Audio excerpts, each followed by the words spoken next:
cover the whole market now. Up until maybe 4 or 5 months ago, the usual Fitbit person was somebody who was trying to get fitness into their life but was struggling to do it based on that they may be working, maybe they have family commitments, they were struggling to find the time for sport, so they wanted to measure their regular everyday activity.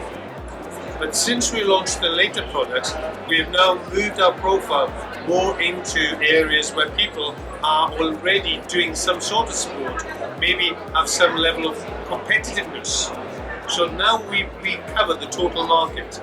We cover it from the everyday user, the first person who decides they want to make their first steps.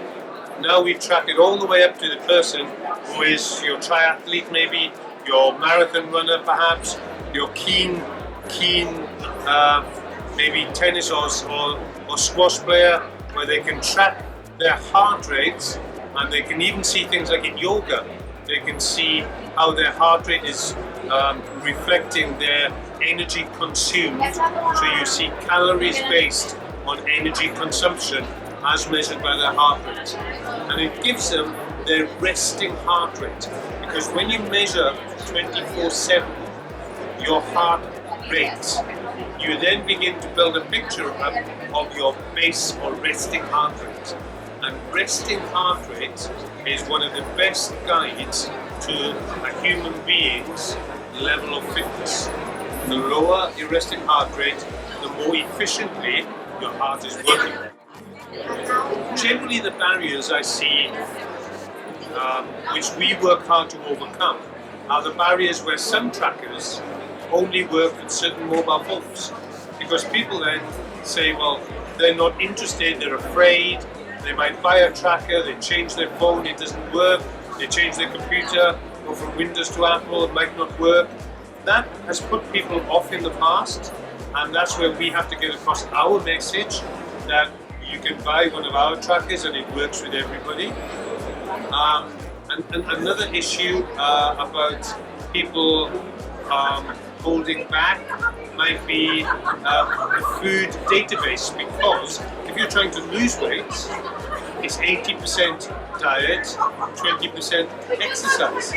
So we have one of the very few food databases which you can access through our app. But in the past, it hasn't been an international food database. So people in Spain, in Germany, feel that the food base is very American. Well, again, we are changing that now over the next 2 or 3 months, where we're introducing localized food on the database. So people will be able to find their paella, they'll be able to find their tapas, they'll be able to find their fish and chips in the UK, so that they can have a local database. So it helps them then to manage their weight using the Fitbit system. There has been a question about some companies' accuracy. I've seen some reports where it varies from 25% inaccurate to around the regular, which is probably where ours fits in, about plus or minus 5%. If you look at that accuracy, it isn't the exact amount of steps that is crucially important. What is important when you use a tracker and Fitbit systems to improve your health is the trend. What you want to be able to see is, over a period of time, you want to be able to see that you are doing more steps, you are burning more calories, you're being more active, your heart rate is coming down.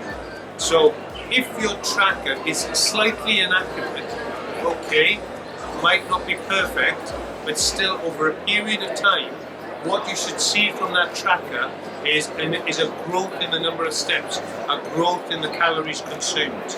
And you can see that from the tracker, even if it isn't accurate to the very, very last step.